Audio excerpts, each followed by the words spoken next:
তাই ওরা মিথ্যে কথা বলছে। না ম্যাডাম, আমরা গরিব হলেও টাকার জন্য মিথ্যে কথা বলবো না। আমরা যতটুকু পাই ততটুকুতেই খুশি। আচ্ছা তুমি এক কাজ করো, ওদের স্যালারি শিটটা আমাকে দাও।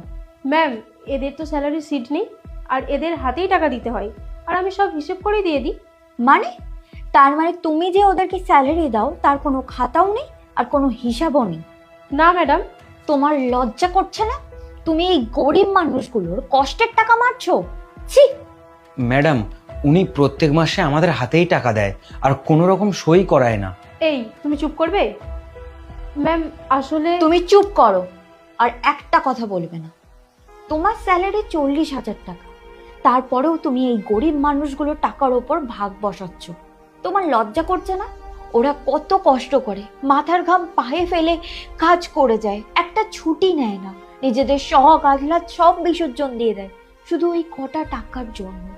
ওই কটা টাকা দিয়ে ওরা ওদের জীবন চালায়, আর তুমি তুমি সেই টাকার উপরেও ভাগ বসাচ্ছ। তোমার না লজ্জা করা উচিত। ম্যাম, আমার ভুল হয়ে গেছে, আমাকে ক্ষমা করে দিন। আমি আর কখনোই এরকম করব না। কিসের ক্ষমা? তুমি আমাকে মিথ্যে বলেছো, এদেরকেও তুমি মিথ্যে কথা বলেছো, এখানে সমস্ত লেবারদের কাছে তুমি আমাকে ছোট করেছো। আমি সিদ্ধান্ত নিয়ে নিয়েছি, তোমাকে এখানে আর কাজে রাখা যাবে না। তোমার কাছে দুটো রাস্তা আছে।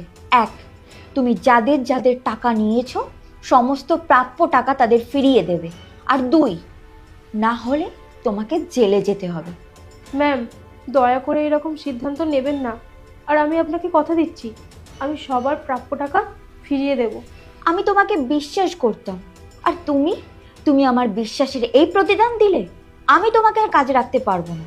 আর তুমি যাদের যাদের টাকা নিয়েছো তাদের প্রাপ্য টাকা তুমি তাদের ফিরিয়ে দেবে, এটাই আমার শেষ কথা।